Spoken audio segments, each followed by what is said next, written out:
Shalom semua, perkenalkan nama saya Rahel Olivia Manado dengan NIM 24010407. Di sini saya akan menjawab soal-soal UTS yang diberikan oleh dosen kami, yaitu Bapak Resiptua Lubanggau dengan mata kuliah Dasar-Dasar Manajemen Pendidikan. Yang pertama, jelaskan pengertian manajemen dan kaitannya dengan pendidikan.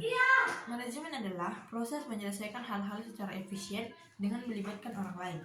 Kaitannya dengan pendidikan adalah manajemen secara umum adalah seni mengelola kerjasama manusia yang memiliki keahlian berbeda dengan tujuan yang sama agar dapat tercapai. Sedangkan pendidikan lebih menekankan kepada strategi transfer ilmu pengetahuan baik secara teoritis maupun aplikatif kepada peserta didik. Jadi, hubungan antara manajemen dengan pendidikan yang satu transfer aturan kerjasama dalam organisasi tidak dapat dilakukan sendiri. Yang kedua, jelaskan mengapa manajemen penting bagi setiap organisasi, termasuk organisasi pendidikan. Manajemen penting bagi organisasi karena ilmu manajemen dapat bermanfaat untuk memastikan efisiensi organisasi. Manajemen penting dalam organisasi pendidikan karena dapat membantu mengalokasikan sumber daya secara efisien, meminimalkan pemborosan, dan meningkatkan kinerja lembaga pendidikan. Yang ketiga, jelaskan bagaimana organisasi pendidikan, misalnya sekolah, dapat beroperasi melalui implementasi fungsi manajemen. Yang pertama ada perencanaan atau planning.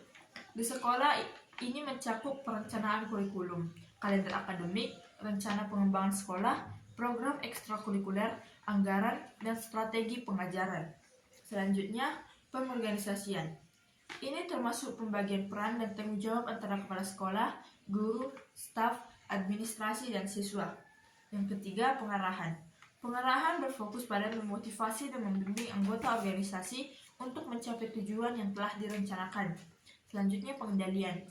Pengendalian adalah proses memonitor dan mengevaluasi kinerja untuk memastikan kegiatan sekolah berjalan sesuai dengan rencana. Kegiatan sekolah melalui implementasi fungsi manajemen ini, sekolah dapat beroperasi dengan baik, terorganisir, dan fokus pada pencapaian tujuan pendidikan. Yang keempat, jelaskan minimal 10 prinsip manajemen Henry Fayol yang perlu diimplementasikan dalam mengelola sebuah organisasi pendidikan. Yang pertama, disiplin. Disiplin adalah kepatuhan terhadap aturan organisasi. Yang kedua, wewenang. Manajer harus memiliki wewenang untuk memberikan perintah, tetapi wewenang ini harus disertai dengan tanggung jawab. Yang ketiga, kesatuan komando. Setiap karyawan hanya boleh menerima perintah dari satu atasan langsung. Yang keempat, pemberian upah yang adil. Hal ini penting untuk menjaga motivasi dan kepuasan kerja. Yang kelima, keterlibatan. Pentingnya menempatkan orang dan sumber daya pada tempat yang tepat untuk memastikan kelancaran operasional. Yang keenam, keadilan. Karyawan harus diperlakukan dengan adil dan diperlakukan secara sama di seluruh organisasi. Yang ketujuh, inisiatif. Fayol mendorong manajer untuk memberikan kesempatan kepada karyawan untuk menunjukkan inisiatif dan kreativitas dalam pekerjaan mereka. Yang kedelapan, semangat kesatuan. Semangat kesatuan mengacu pada semangat kerjasama dan harmoni dalam organisasi. Yang kesembilan, sentralisasi. Merujuk pada sejauh mana pengambilan keputusan dipusatkan di tingkat manajerial atas. Yang terakhir, kesatuan arah. Semua aktivitas yang memiliki tujuan yang sama harus dikoordinasikan oleh satu manajer dengan satu rencana tindakan. Yang kelima ada, jelaskan pengertian dan tujuan manajemen pendidikan. Manajemen pendidikan merupakan sebuah bidang ilmu terapan dari manajemen yang dikontekstualisasikan pada bidang pendidikan berkaitan dengan pengelolaan berbagai sumber daya pendidikan yang berprinsip pada efisien dan efektif supaya dapat mencapai tujuan pendidikan yang telah ditetapkan. Tujuan manajemen pendidikan antara lain: 1. Mewujudkan kondisi lembaga pendidikan yang kondusif. Yang kedua, mendukung ketercapaian tujuan pendidikan. Yang ketiga, merencanakan kemajuan yang hendak dibuat dalam pendidikan.